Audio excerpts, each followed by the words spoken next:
Welcome to BiblioCore for Readers Advisory. I'm Molly M. I will be leading this session today. If you have any questions, please feel free to put them in the chat. Here's our agenda. Today's session is 1 hour. The first few slides may be a refresher if you attended or watched the BiblioCore webinar that I did a few weeks ago, which was sort of a starting point for helping patrons with accounts and for understanding your account. Um, all together, this is going to tie in together very well for Readers Advisory. So you'll be able to see as we go how these things tie together for your patrons. So for our agenda, we are going to look at how to get some help in case you need help with BiblioCore, how to make staff lists, how to edit award and bestseller visibility, how to manage feature and catalog tools. We'll look briefly at your profile as to how it can reflect to the patrons. We'll talk a little bit about shelves and tags, and I'll do a very brief slide about reporting any sort of nefarious comments that patrons might put in the catalog. Sounds like it's pretty rare, but it's good for us to know how to handle that if it does happen. So what is BiblioCore? I'm sure we all know at this point it's our new discovery layer. It replaces the pack. It was developed by BiblioCommons. Its intention is to provide a more interactive social experience for the patrons.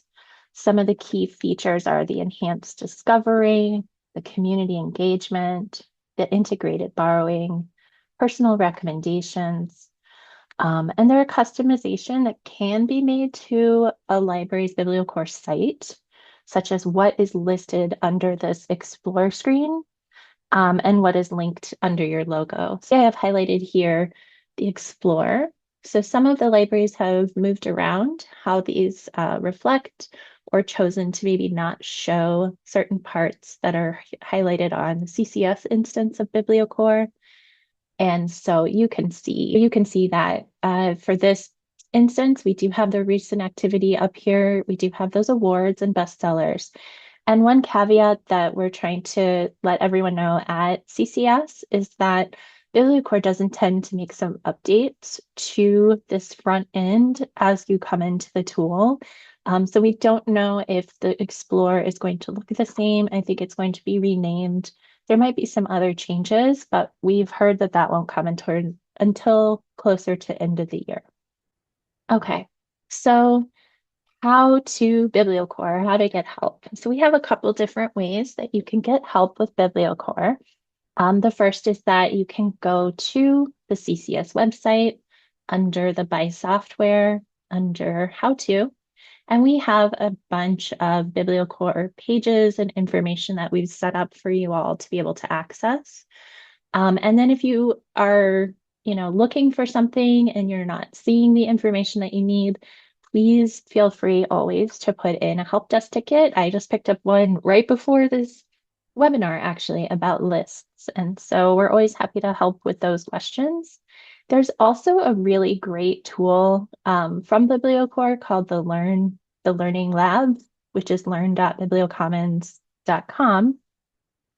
You do have to set up an account for it, but you can access the Learning Lab, and they also have a lot of really great tools as well.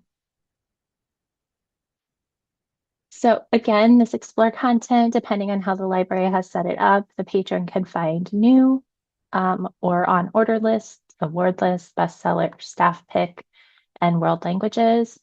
The award winners are linked lists that that users can use to click and search by year or title. These lists are updated either one of two ways. One is BiblioCore does update some of the very, very popular lists. So those are already entered. You can also fill out an Excel file and submit yourself the updated awards. At CCS, Rachel and I updated the 4 Illinois lists for the last couple of years that we're used to using, like the Blue Stem and the Monarch lists. But again, you can see as you go through the list, if something is missing, you're not seeing an updated list, you can either request through CCS that we update that list, or you can get the Excel file that they provide on the Learning Lab and that you can go in and access that way. And then I also wanted to mention that unfortunately, our previous use of record sets used to display collections of items that was in the pack do not work in BiblioCore. So if you want to display something similar, you will need to convert that into a list. That's just one other thing to consider. Why are lists important? What's going on within this data or this tool that we need these types of resources? There is a more from the community section when you're in a bib page. So your bib page is once you've done a search, you click on a title, there's a page that opens, and in that bib page, they provide a lot of content that is created outside of that original MARC bib record. So if a user, for example, creates a list that features a record, then you'll be able to see that. And that's what you're seeing here with the more from the community. You'll also be able to see things like community contributions.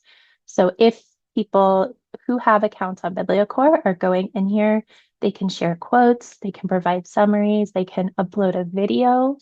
And this information is displayed as tabs that the user can click through.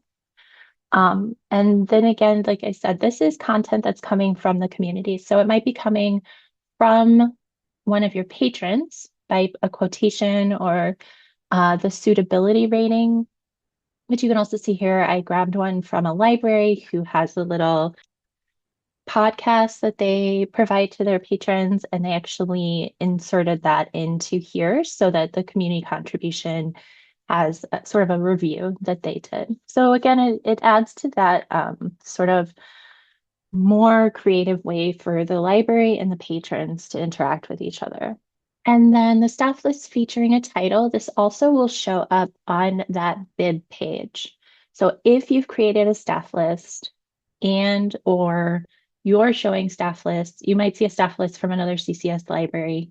Then you'll see that that featured title will show up here. So if I were searching for, I'm looking for these and it looks like I was looking at probably It Ends With Us. And so if I'm searching for that, then I'm going to see additional information, different titles that would kind of fall in that same category, but that particular title is featured on the list that show up. And again, these lists are content created by your library staff, so it really helps the patron connect to the resources. You might even want to think of them as like a display in your library versus a display right there for the patrons to see virtually. And then Explore Further is also going to come up in the bib page. That this type of information is going to pull from a few different places. So you'll see some related titles. There's mapping going on in BiblioCore that's going to show you related titles. There's also community tags, so you can tag, your patrons can tag as well, depending on if they are making those tags visible or not. Then you'll be able to see those under the community tags right here. Oops, so sorry. And then also we have an integration with Novelist. So you'll be able to view Novelist information as well and recommendations. In BiblioCommons, anybody with an active logged in library card can create public or private reading lists, including patrons and library staff. However, there is a special staff created staff list, which are officially reserved for library staff members who have been granted readers advisory permissions. So if your administrator or your department head, or you are a department head, created a BiblioCore account for you, then you would need to, or they would need to put in a help desk ticket and ask that you, the user, has the RA privileges.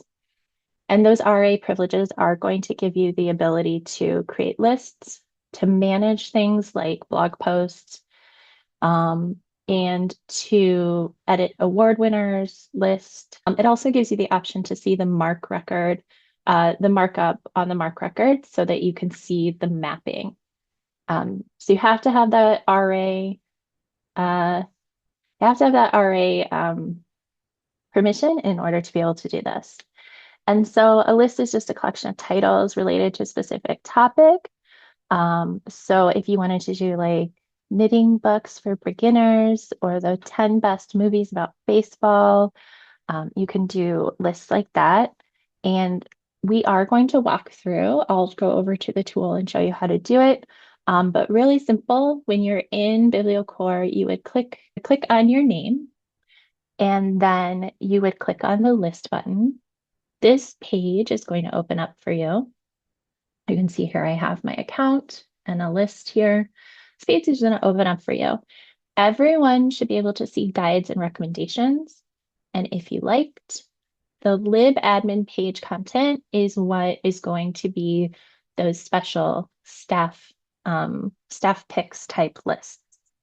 So you would pick the list that you wanted to do. You would give it a title. It's recommended that you give it a description.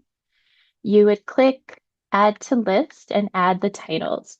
And I'll show you when we get in there, but one thing with BiblioCore is you must add at least 4 titles in order for a list to be able to populate.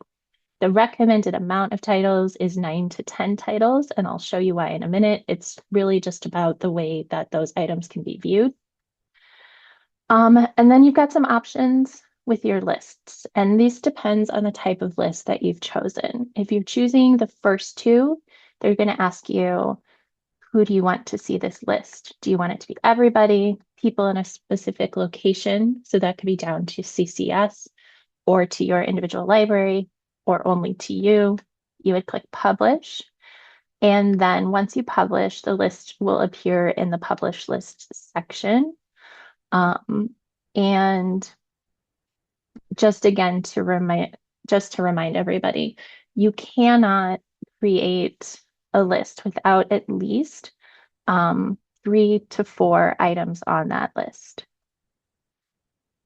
So I'm going to go ahead and just go over to the tool to show you this, and I'll come back to the slides in just a minute, but let's talk a little bit about lists. So I'm going to go into my BiblioCore instance at CCS.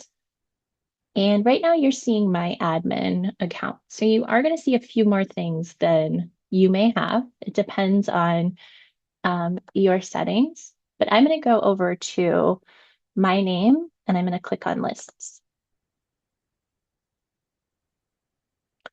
And you can see I have quite a few drafts and I have some published lists as well.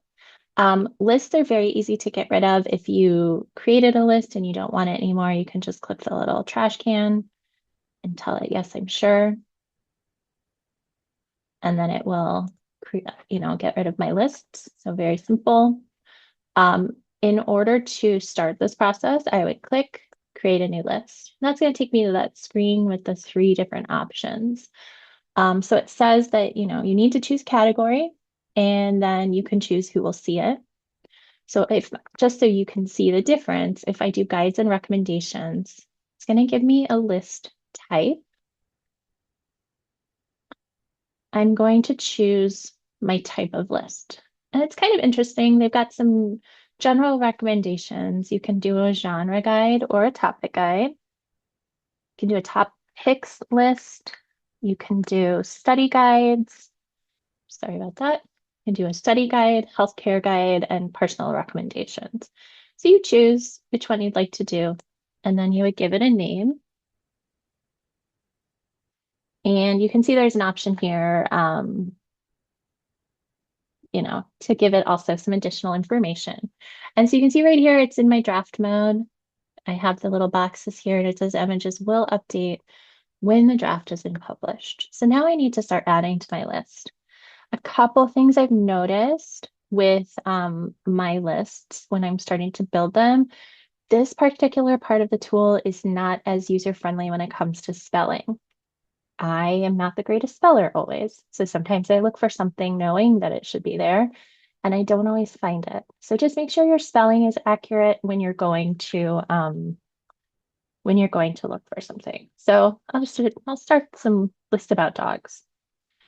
So go ahead and search and you can see that it's returning right away all of the titles verbatim dogs. So maybe I decide I want to call this something else, my favorite dog books. And you do have to click the little pencil to make it work. Okay.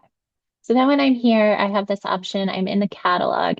Anything that shows in our BiblioCore instance, you can add. So even if you don't own an item, you can add it to the list if it does show up in BiblioCore.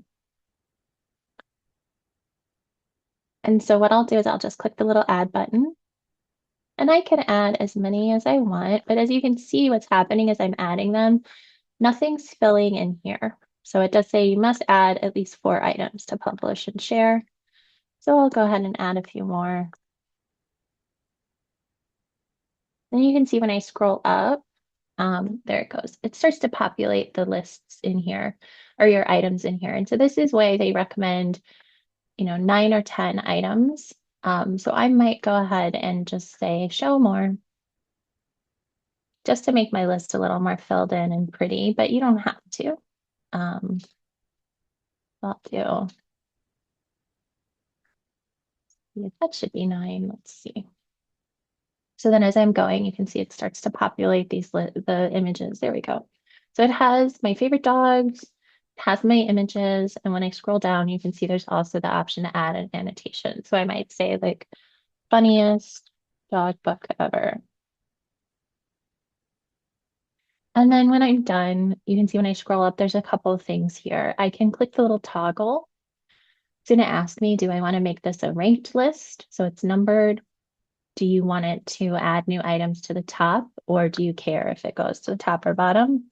You can also see when you have the items here, you have an arrow, so you can move those up and down as well as remove them. And then when I go ahead and do a finished editing, this is where you're going to see, because this is one of those lists that not just a library can create, but the patrons can create. Do you want everyone to see it? Specific location, anyone with the link, or only me? If you click specific location, it's going to ask you literally locationally. Do you want it in the US, in Illinois? Do you want it just for CCS or in my library? And then once you choose, maybe I'll say in CCS, I'll click publish. Okay, so once I hit click publish, what you will be able to see then is, depending on um, your situation, you might see the list in the all staff lists, or as we explore, you'll see some stuff come up. Lists in general, I find to be the most useful when I am in the bib page looking at items, and then it's really great to see those additional parts of the list popped up. I'm going to pause just for a second. I want to talk about the other types of lists, but I do want to just pause and make sure I'm not missing any questions. It doesn't look like it. Okay, so I'm going to go back to my lists, and same thing. So no matter who you are, you're going to have this option for the lists under collections.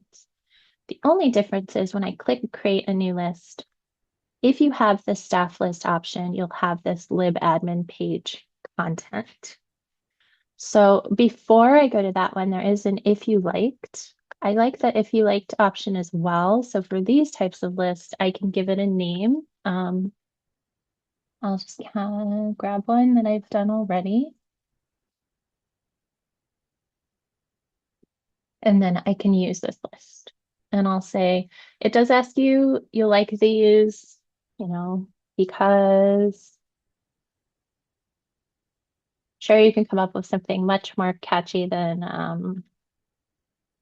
I've got, but I'll just put a little because, and then again, you need to start adding titles. So then you would add additional titles. Before I do that, I also wanted to point out something kind of cool that goes on within these lists. You have the option to add a URL. And so one of the reasons why I think this is a really cool option is you could have on your website promoting summer reading, and you could create a summer reading list, like a get started list. And so within the get started list, it could have a link to information about your summer reading program along with recommended titles to sort of get patrons interested and excited to be part of this. And so that would be nice because if they come across this list, if you've got that list up for them or you promote the list in some way, then they're going to be able to see not only, content from the web, but also content that you own. So it's kind of a cool feature. But then from there, same thing, you've got the same, do you want it ranking? Do you want it item at the top? Once you publish it, it will ask you who you want it to be visible for. Just like right here, it says it's only visible to you until you change that setting. Okay, so I'm going to go back again to my lists. One functionality that I found, I will just pause for a minute and say this, is when I am in the features that are more for staff, that back button with the browser doesn't seem to work as well. You saw my screen spun a little bit. So I tend to just navigate back to where I started. So I want to make a list. Instead of clicking the back button, I would just go to my name and start lists again. Then I'll go ahead and create a new list. And this time, let's look at those libadmin page content. So this is a great option. You've got 4 different sections that you can choose from. So you can choose new titles page content, language page content, staff picks page content, and teacher picks page content. So the new titles are going to go into your new titles. They're not really a page that the patrons are going to come across or a list. They're going to help populate the new title section of your tool. So when you're in BiblioCore, BiblioCommons, and if you click Explore for CCS, we have new titles right here. By making a new title list here, that's going to help populate content for the new titles that are right here. Language page content is similar when we're in Explore. Depending on how you've set up your Explorer up here, there can be a language button, and then you can help create lists that are just of certain languages. Staff picks page is curated lists by staff, and then the teacher picks page can be curated by subject reading levels and age groups. So I could see that as something that like YA would like to use to really help understand the reading levels and age groups. You could put together a list that is, along a certain lexicon or, based on different reading levels, and that could be really useful. Okay, so I'm going to go ahead and click and make a staff picks list. So to click that one, again, you're going to come in. The content looks pretty similar, so you'll give it a name.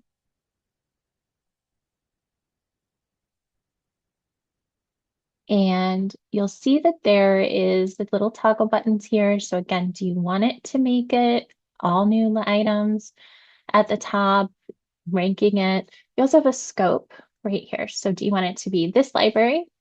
So just for your particular library, the library group, which would be CCS, or all libraries on BiblioCommons. You also want to pick a language and make sure that looks accurate. These type of lists, once they publish, they're going to publish for anybody at your library to see. So we will go ahead and do the same. We can add some titles in here. I can start by just picking some. So maybe I'll just pick a few. And yeah. Like I've got like a winter theme going. So I'll get 4 in there so it starts to populate. And again, it'll slowly start, there we go, putting those titles, images in here so that you'll be able to make it a little prettier. And then once you've decided what your scope is and your language, if you need to do any of these settings, one nice thing I'll mention is before I go to the next is that they do save your drafts as you go. So if you do end up walking away from this, it will still be saved. But I'll go ahead and push publish.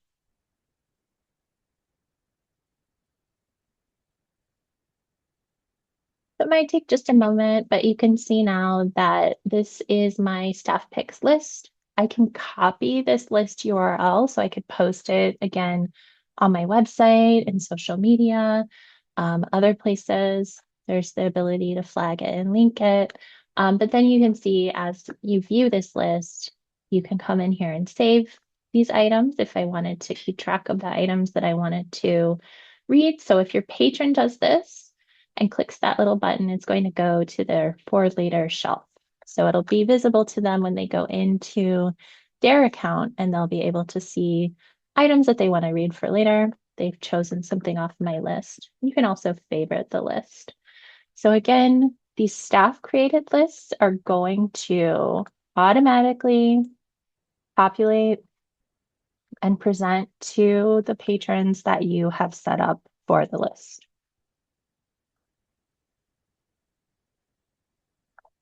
All right. So I do want to go back to the list one more time. And again, just show you too that if you don't publish your list, then it stays here in a draft. So here's that touch the sky list I started with if you liked. And here's my staff picks that I just created here. And right now it's visible to anybody with the link. I can come in and edit if I needed to update a list at any time. Just click the little edit button, and then I can decide how I want this list to present.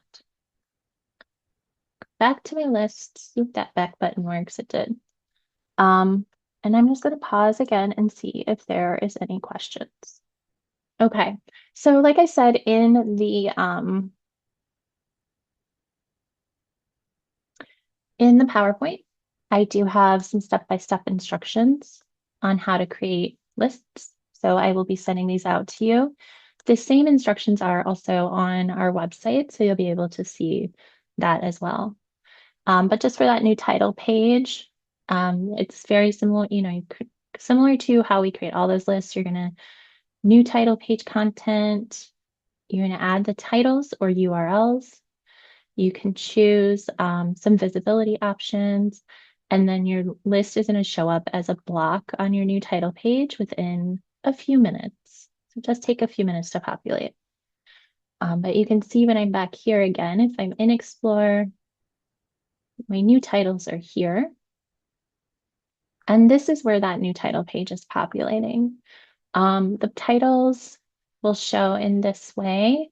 Most of them are going to have an image at the front because we work with synthetix and we map based on UPC, ISBN, ISSN in order to get these images to show. If at any time, this is kind of an aside, but if at any time you're in the tool and you're not seeing an image populated, please feel free to put in a help desk ticket because we can work with synthetix to make sure that the mapping is correct and people will be able to see the cover pages. There's a lot of times that's pretty good way to draw people in.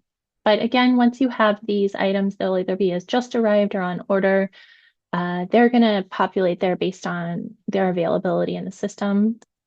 But again, you can search down by certain formats, content, audience, and language. So it can be a good way too if you have a patron come up and say, I'm looking for a book that's fiction for adults that's new. I can apply that and say, okay, well, here's some items that I'm seeing coming up that are new in our system that you can start to look at and make some decisions if you want to read those or not. So I'm going to go back to my screen here. Again, no, not seeing any questions. We're going to talk about awards and bestseller visibility. So awards and bestseller pages are highlighted books, movies, and TV and music that either have won awards or on bestseller lists, and both have similar user-facing interfaces that highlight available titles from your library at the top and links to more comprehensive lists below. The major awards and bestsellers, like I said before, are maintained by BiblioCommons and updated regularly, and some of them are updated by libraries who subscribe to BiblioCommons. So we can update the list, you can update the list, or BiblioCommons is updating the list. And you can see here when I'm in My when I'm in my award, when I'm in my front page under Explore, the awards are right here. So I'll go ahead and I'll go back. It's a little easier to navigate in here. So under Explore, my awards are right here. The awards are going to show in this way first. So you can see at the top, we have recent activity, new titles, awards, and bestsellers. These award lists will populate this way first. So you'll see the awards at the top. And then as you scroll down, you can see award winners in books and also movies and TV. And this is great because then you can go in and say, I want to look for all the Blue Stem Book Awards. I can click the link. As it opens, I will be able to see the list of items. I can choose a year. I can choose fiction or nonfiction. I can also choose on that page before only the winners. So you have some options. And again, you can see there's a way to print this. So if you have patrons that want it just printed out right away, you can give that to them. Again, you will be able to direct patrons towards this resource and they can look directly for book award winners and nominees. There's a way, depending on your permissions, to be able to update the award and bestseller lists. So what you can do is when you are in here and click admin, it's very small, third from the bottom, but I'd click awards and bestseller visibility. And then from here, you'll see you choose your award or your bestseller to be enabled in the catalog. And what that looks like is you will go through the different awards and decide which awards, if any, you do or do not want to show. So the easiest way is just by toggling. So I can go to toggle it to one side or click it, it goes to enabled, click it back, it goes to disabled. There is no save button. So that's one thing I wanted to point out. Once you have enabled something, it might take a couple minutes to show, but I added the Academy Award. So if I go back into my awards list,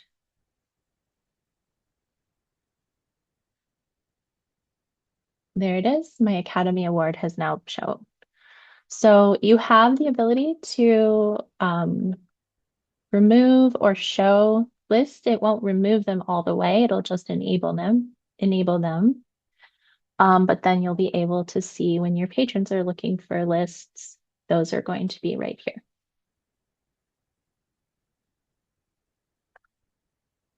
And again, this is what that process looks like. So you would click the award bestseller visibility in that drop-down menu, and then choose which list to enable or disable by using the toggle button. And then they're going to be highlighted in green. And then you'll click the tab to change the screen between awards and bestsellers. So you'll be able to make that change. Okay, so Manage Feature in Catalog tool, that allows you to highlight online resources, blog posts, and events in your BiblioCore search results. So with the Feature in Catalog, you can direct your patrons' attention to interesting resources like online databases, library-related events, and specific titles. And you can do this by adding a link in the search results that appear when the search matches criteria that you specify. So if you set up content to be featured in a search, it will display as the fourth item of your search results page when it's matching a search, when the matching search is run. So for example, it's going to match based on subject headings and author searches. So if I did a blog post about dinosaurs and my patrons are looking for titles about dinosaurs or a title that has dinosaurs in it, then that featured in will appear in my search results. Manage feature in catalog tool. It has a number of navigation controls to help you manage your content, and you can sort by most recently edited or by content with broken links, which is a really nice feature. And you can also edit any staff member with the appropriate permission can edit or use the edit or delete feature in catalog tool. And one thing that BiblioCore brings up when I read some of their documentation is you may want to consider some best practices if multiple users at your library are enabled to make changes just to make sure that you're, making them similarly so that there's some continuity. Let's go ahead and take a look at what this one looks like. So if I'm in my instance of BiblioCore again, if I want to make an edit, I'm going to go back up to admin and click feature and catalog. And then from there, you can see there's a bunch of information already in here. So this, like it says on the screen, it'll draw attention to content offered by your library. You can link blog posts, digital resources, etc. So if I want to use this, what I want to do is go to feature new content. And now I want to define that content as how I want it to be featured as a blog post, a resource, or an event. Maybe I'll say resource and give it a title. And I can search for a subject. Oops. I would need to give it a URL of some kind and an expiration date. And then once I do that, I would click feature content. And what that does, like the other featured in content, you can see below that for things like celebrate Pride Month, the criteria is for this tomorrow will be different. And so you can see that that would then, it's a blog post and it would be featured in the search results.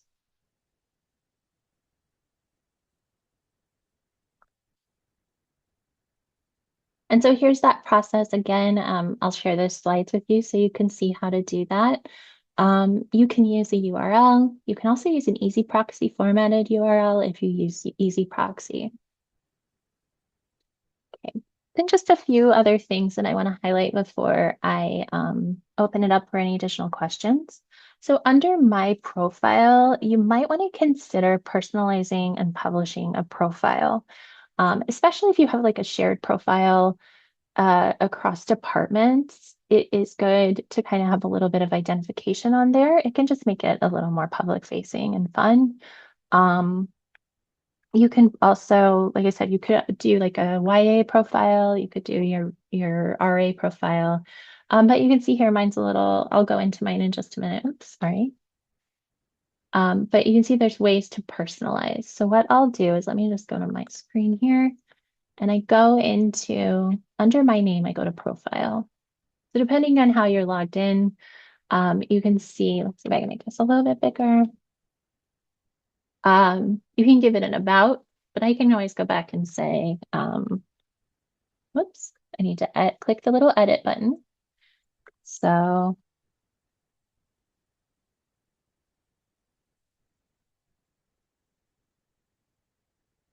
and then you just click save. You can put in different links if you had like a Twitter feed for your library, and put in your areas of interest. Again, you can keep growing with that. Something fun I've seen libraries do is they can personalize their rating. So instead of just saying outstanding to awful, you could say unicorns, porcupines, however you want to do a rating scale, and then click cancel. And then underneath that, then there's this information here. So I have my shelves, which we're going to talk about in just a minute. I have my lists. If I click lists, then I'll be able to go back to all of my lists. I also have my recent activity, my community. If I were to set up a community, and a way to do that is to follow others. So I don't have any followers and I'm not following anyone currently, but if I follow someone else, that would show up. And then also there's this 9 credits. These are the community credits. Community credits are a way for you to follow whether your patrons are interacting with the tool or not. So these are my community credits. I have 9 points because I've rated something, I've created lists, and I've created tags. And so this is just showing how I am interacting with the tool. But as a staff person, you could get this rating scale set up the way you like it. You can answer areas of interest and you can see all of your information here. So it's a way to personalize it a little bit more um, with, with your patrons so they get a sense of sort of who's giving these recommendations. Okay, let's talk about shelves really quickly. So shelves are a way that patrons and staff can track and share what they're reading, watching, and listening to. You can add content, add privacy settings and tags that are only viewable to them, or you can make this public for others to see. And completed in progress and for later is your stages and your personal history of reading. So the reason that I bring up the shelves as a reader's advisory is that a lot of us are interested in using the tagging system within BiblioCore in order to sort of build out ways for our patrons to search. The one thing with tags is that you must create a shelf.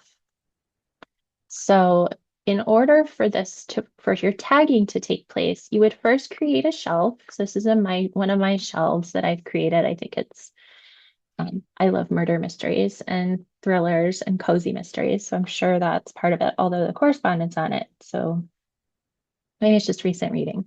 Anyways, so I've created my shelf. You can see I've got a sort, and these are private. But if I want to be able to tag, an item has to be on a shelf. So then I can add tags. So I've got my cozy mystery tag that I added. By clicking the little button here, I can add more. Again, if want patrons to search by tags and say, if you search by kids summer reading, you'll find these items that we recommend. That tag will be there for them to see and search by. But the item, like I said, has to go on a shelf first in order for the tag to work. And then just really quickly, I wanted to point out that everybody throughout the system has the ability to flag content. So there is a flag, and I'll go into a bib page so you can see it. There's a flag content. So if for some reason there's something inappropriate, or maybe there's a spoiler, you can go ahead and flag that. And when you flag that, it goes directly over to BiblioCore. They took a look at it and decide if it's appropriate or not, and then they will take the comment or whatever down, or they will leave it up. So that's something there for you as well. I've been told that there are very few instances of this happening, but I think it's nice to have the flag there as well. So again, if I go into, I'll just look at the correspondent. If I go into one of my titles, your patrons can interact and you can interact by rating a title. You can see when you scroll through, this is the from the community. You can like it. This is also where you can flag items. So you read something and you think like, that's a big spoiler. I should go ahead and flag that. And then again, just as we're here, since I mentioned it at the beginning, this is where your staff lists show up that feature a title. You can view all lists by clicking the view all list. And it'll give me every list that's been created. It's not a good amount of items in some lists around the correspondent. And then also when I scroll through at the bottom, it shows you those online resources. It shows you the community tags. And then also that's the rest of this community contributions that we saw at the beginning. So the summaries, the videos, suitability, if people are giving an age range, and the questions. So it was a kind of a big overview of ways in which you can interact with BiblioCore for a reader's advisory. It's certainly not everything you can do, and I'm always happy to take additional questions. If you want me to, we've got about 12 minutes. If you want me to poke around and see if we can find out something that maybe I didn't cover today, or if not, we'll sign off for today. So thank you so much for coming, and I'll give a couple minutes to see if there's any questions.